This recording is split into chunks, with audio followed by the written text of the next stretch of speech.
नरेंद्र भाई मोदी इसी स्थान पर फावड़ा चला करके सफाई अभियान उन्होंने प्रारंभ किया। अग्नि एक ऐसा देवता है जिसको हम प्रत्यक्ष मान करके अपने सभी कार्यों को करते हैं। बाबा की नगरी है, जो आता है धन्य रहता है। यहाँ काशी एक मतलब महसूस करने की जगह है, देखने की चीज है।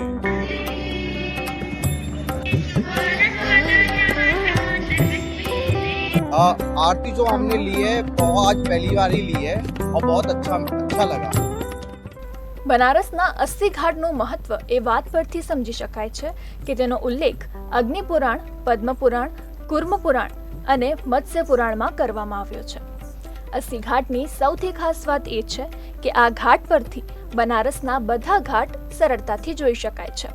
જ્યારે સાંજે આરતી કરવામાં આવે છે ત્યારે શ્રદ્ધાળુઓના હૃદય આનંદથી ભરાઈ જાય છે અને એક અલૌકિક અનુભૂતિ થાય છે। 80 ઘાટનું ધાર્મિક મહત્વ એ અર્થમાં છે કે આ તે ઘાટ છે જ્યાં સંત કવિ ગોસ્વામી તુલસીદાસે પ્રખ્યાત ગ્રંથ રામચરિતમાનસની રચના કરી હતી। જ્યારે વડાપ્રધાન નરેન્દ્ર મોદી દ્વારા પણ અહીંયા સ્વચ્છતા અભિયાનની શરૂઆત કરાવવામાં આવી હતી અને ત્યારબાદ અહીંયા આવતા શ્રદ્ધાળુઓમાં આ ઘાટનું વિશેષ મહત્વ બની ગયું છે।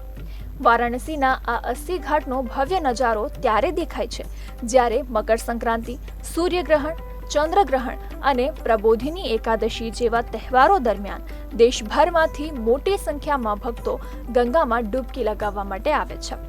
80 ઘાટ પણ યુવાનોને મોટી સંખ્યામાં આકર્ષે છે। લોકો અહીં શાંતિનો અનુભવ કરવા માટે પણ આવે છે।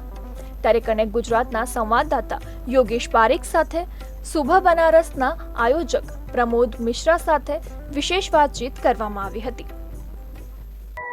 સુબહ બનારસના મંચ પર આપ જોઈ શકો છો કેવી રીતે સંગીત ચાલી રહ્યું છે। આપ જોઈ શકો છો આ બાજુ ગંગા નદી છે, હાલમાં જ અહીંયા યજ્ઞ કરવામાં આવ્યું છે। આ સમગ્ર જે કાર્યક્રમ થઈ રહ્યા છે એની પાછળ જેની માનસિકતા હતી, કોને આ બધું વિચાર્યું હતું, એ વ્યક્તિ આપણી સાથે છે। आपको किस तरह से ये ख्याल आया कि यहाँ पर इस तरह से भी लोगों को इकट्ठा किया जा सकता है? लगभग 10 साल पहले भारत के प्रधानमंत्री और काशी के सांसद नरेंद्र भाई मोदी इसी स्थान पर फावड़ा चला करके सफाई अभियान उन्होंने प्रारंभ किया। ये काशी का आग्नेय कोण है। जब सबके मन में ये इच्छा आया, उस समय के प्रशासनिक अधिकारियों ने, डॉक्टर रत्नेश वर्मा सहित सभी सांस्कृतिक पर्यटन के लोगों ने, कि ये जो काशी का आग्नेय कोण है यहाँ यज्ञ होना चाहिए, यहाँ माँ गंगा की आरती होनी चाहिए, इस स्थान पर सूर्य को अर्घ्य देना चाहिए, सूर्य की पूजा होनी चाहिए, क्योंकि प्रत्यक्ष देवता भगवान सूर्य, अग्नि, वायु, जल और धरती माता है, तो इनकी प्रत्यक्ष पूजा होती चाहिए। और इनकी ये पूजा प्रारंभ की गई और निश्चित रूप से जब से ये काशी के आग्नेय कोण में ये इतना बड़ा अनुष्ठान संपन्न हो रहा है, तो आज देश में, राष्ट्रीय स्तर पर, हमारे प्रदेश में, हमारे जनपद में लगभग सारी चीजें ठीक है। ये हमने अभी आपको बताया, ये सारे घाटों का अपना अलग अलग महत्व है। 80 घाट पर इसलिए किया गया कि एक तो ये घाट काशी में बहुत उपेक्षित घाट था, और जब देश के प्रधानमंत्री ने आकर के इस स्थान पर पूजा की, उन्होंने स्वच्छता अभियान प्रारंभ किया, और नरेंद्र भाई मोदी को सबसे ज्यादा स्वच्छता अभियान पसंद है, और जब उन्होंने किया तो यहाँ पर हम लोगों ने एक व्यवस्था ऐसी दी कि ये गंगा की आरती हो, भगवान सूर्य की आरती हो, और उसका नाम सुबह बनारस आनंद कानन 80 घाट रखा गया। सुबह बनारस में हमारी पाणिनि महाविद्यालय की ऋषिकाएं वेद की ऋचाओं से भगवान सूर्य सहित समस्त प्रत्यक्ष देवताओं का आवाहन करती हैं। हमारे सप्तऋषियों के प्रतीक 7 ब्राह्मण बटुक माँ गंगा की आरती करते हैं, चारों दिशाओं की आरती करते हैं, उदीयमान सूर्य की आरती करते हैं। हम लोक मंगल के लिए, विश्व कल्याण के लिए सुबह बनारस के यज्ञशाला में आहुति प्रदान करते हैं। हम परम ब्रह्म परमात्मा के प्रति कृतज्ञता व्यक्त करते हैं। पुष्पांजलि में यस्य स्मरण मात्रेण जन्म संसार बंधनात् विमुच्यते नमस्तस्मै विष्णवे प्रभु विष्णवे, जिसके स्मरण मात्र से प्राणी जीवन और मृत्यु के बंधन से मुक्त हो जाता है, हम उन परम ब्रह्म परमात्मा के प्रति कृतज्ञता करते हैं। हम सम्मिलित रूप से उदीयमान को सूर्य को अर्घ्य देते हैं। ए हि सूर्य सहस्रांशो तेजो राशि जगतपते अनुपम पैमाम भक्त्या ग्रहणार्घ्यम दिवाकरो उसके बाद संगीत के विद्वान सुबह के रात से प्रकृति वंदना करते हैं और अंत में योग की विधाओं से परिचित कराया जाता है। यह सुबह है बनारस। आपकी जो सोच है कि यहाँ पर जो कोई भी आता है वो मानवता के लिए, विश्व शांति के लिए और विश्व देवी देवताओं की आराधना करता है, वो सोच कैसे आई? ये तो हमारी संस्कृति है, हमारे सनातन की परंपरा है। ये हमारे आस्था का प्रतीक है कि हम विश्व के कल्याण की बात करते हैं। आपने देखा होगा जब जयकारा लग रहा था तो हमने धर्म की जय कहा और अधर्म का नाश कहा। विश्व के कल्याण की बात किया हमने मानव जीवन के, मानव जितने लोग हैं इन सारे लोगों के उन्नत के, इनके अंदर अच्छे संस्कार आए, अच्छे विचार आए। यही हमारी परंपरा रही है, यही हमारी सभ्यता रही है। काफी दूर दराज से लोग यहाँ पर आते हैं। कुछ ऐसे भी होते हैं कि जो साफ सफाई में मानते हैं, कुछ ऐसे होते हैं कि शायद नहीं मानते होंगे। जो कोई भी यहाँ पर आता है, जिस भी मंशा से आता है, आप क्या संदेश देना चाहेंगे? हम सबको ये संदेश देते हैं कि आप लोग कम से कम कुछ नहीं तो स्वच्छता, सफाई के प्रति जागरूक होइए। अस्सी घाट पर वહેલી સવારની આરતી બાદ સુબહ બનારસના કાર્યક્રમ અંતર્ગત કન્યા વિશ્વવિદ્યાલય દ્વારા પણ વિશેષ પૂજાનું આયોજન કરવામાં આવે છે, જેમાં શાસ્ત્રોક્ત વિધિ અનુસાર શ્લોકના ઉચ્ચારો સાથે યજ્ઞ કરવામાં આવે છે અને છેલ્લા 10 વર્ષથી પ્રાતઃકાળમાં યજ્ઞ કરવામાં આવે છે। વિશ્વના કલ્યાણાર્થે યોજાતા યજ્ઞના દર્શનનો લાભો લેતા ભક્તો ધન્યતા અનુભવે છે। વિશ્વ કલ્યાણાર્થે યજ્ઞશાળામાં કન્યા વિશ્વવિદ્યાલયની કન્યાઓ દ્વારા મધુર સ્વરમાં શ્લોકના ઉચ્ચાર થકી સમગ્ર વાતાવરણમાં ધર્મરૂપી ધ્વનિ પ્રસરી જાય છે। સુભા બનારસનો આજે કાર્યક્રમ થાય છે એમાં કાશીની જે કન્યા વિશ્વવિદ્યાલય છે એના દ્વારા શ્લોકની જે સેવા છે પૂરી પાડવામાં આવી રહી છે। એમના અધ્યાપક આપણી સાથે છે, એમની પાસેથી જાણવાની કોશિશ કરીશું कि શું સેવા એમની દ્વારા આપવામાં આવે છે। जी नमस्ते, कनेक्ट गुजरात का में आपका स्वागत है। सुबह बनारस में आपकी क्या सेवाएं हैं? हम सब यहाँ पर प्रातःकाल प्रतिदिन मिलकर करके आते हैं और इस कार्यक्रम को चलते हुए 10 वर्ष पूर्ण हो चुके हैं। तो यहाँ पर जो हम यज्ञ करते हैं वो मानव और विश्व कल्याण के लिए आहुति इसमें प्रदान करते हैं कि हे परमपिता परमात्मा, संपूर्ण मानव का कल्याण हो, विश्व का कल्याण हो।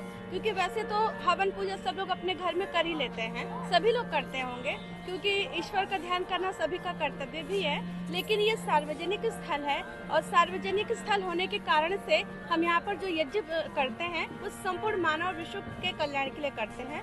इसमें आहुति प्रदान करते हैं हम अग्नि देवता, वातो देवता, सूर्यो देवता, चंद्रमा देवता, अंत में विश्व देवी देवता, यानी कि विश्व में जितनी भी देवी देवता हैं उन सब के लिए हम अग्नि के माध्यम से, क्योंकि अग्नि अग्रणी भवती, अग्नि ही एक ऐसा देवता है जिसको हम प्रत्यक्ष मान करके अपने सभी कार्यों को करते हैं। तो अग्नि अग्रणी भवती, अग्नि के माध्यम से हम इस यज्ञ को जो पूर्ण करते हैं साक्षी मान करके कि संपूर्ण मानव का, विश्व का कल्याण हो। और इसी भावना के साथ हम प्रतिदिन प्रातःकाल आकर के यहाँ पर यज्ञ में आहुति प्रदान करते हैं और मंत्रोच्चार करते हैं। આ છે સનાતનની સુંદરતા કે વિશ્વના દેવી દેવતાઓને અહીંયા અર્પિત કરવામાં આવે છે, એમને યાદ કરવામાં આવે છે, એમને ચરણ સ્પર્શ કરવામાં આવે છે, પણ અગ્નિની સાક્ષીમાં। આગળ આપણે વાત કરીશું અહીંના જે આયોજક છે એમની પાસેથી। आप लंबे समय से यहाँ पर ये काम कर रहे हैं, मैं भी आपको कई सालों से यहाँ पर देख रहा हूँ। किस तरह से ये आइडिया है और कैसे आगे बढ़े आप? ये श्री रत्नेश वर्मा जी हैं, उनकी ही ये सारी सुबह बनारस के नाम से ये संस्था चलाई जाती है और उन्होंने ही इसको, इस पूरे कार्यक्रम की रूपरेखा तैयार की थी। उसी के 24 नवंबर 2014 से ये कार्यक्रम शुरू हुआ। तब से सब लोग कहीं न कहीं से, सब लोग अलग अलग क्षेत्रों से थे, उन्होंने सबको जोड़ करके इस कार्यक्रम की शुरुआत की। भगवान की दया से आज ये अपने एक स्वरूप में है।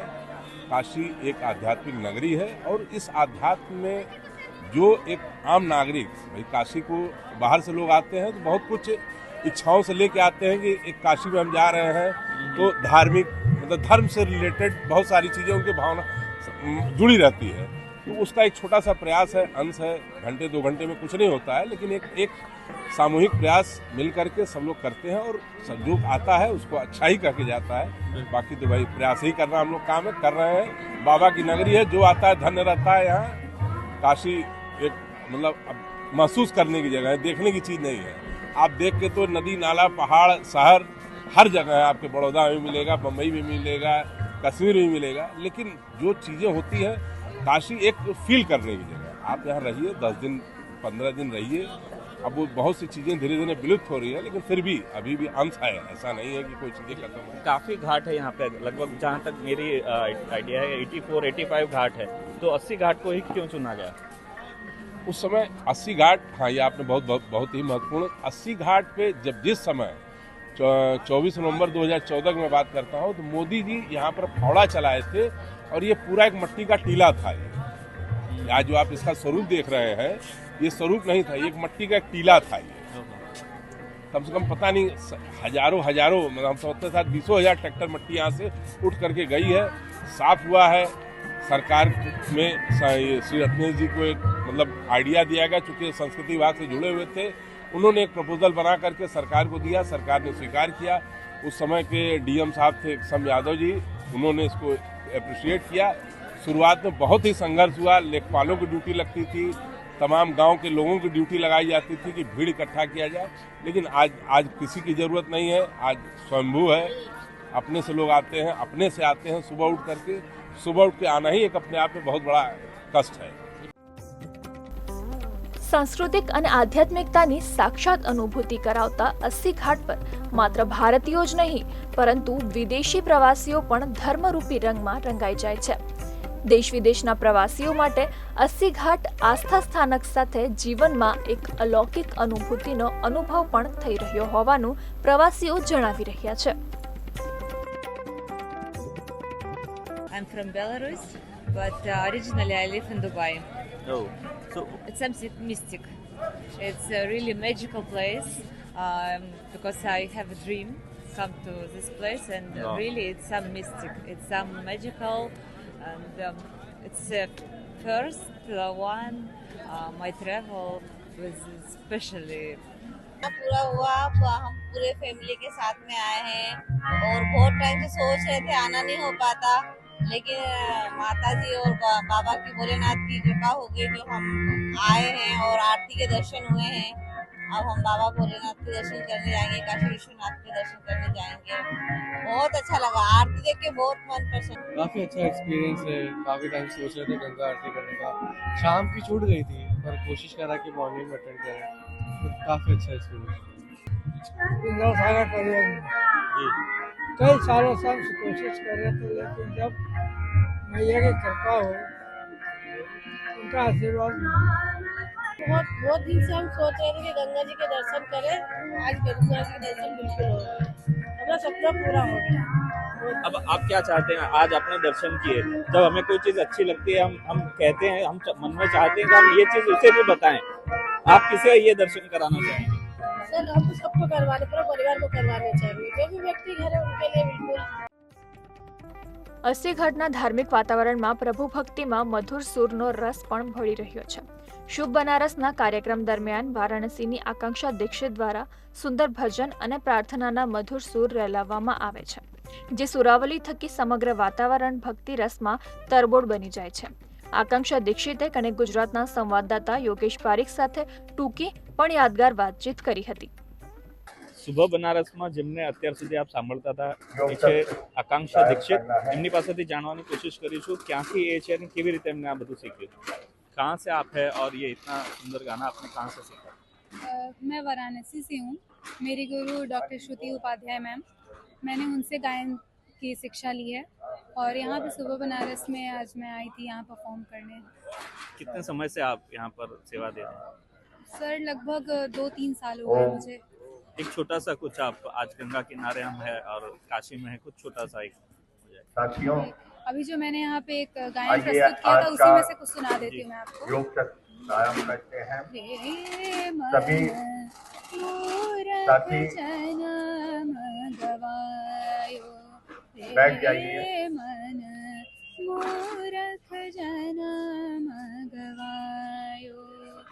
सभी लोग सुख आसन में बैठ जाएं। विषय रस राजो श्याम शरण नैया, नेत्र बंद कर लें, रीढ़ की हड्डी सीधी कर लें, साथ साथ जो है 3 बार वेद वाणी ओम का जाप करेंगे।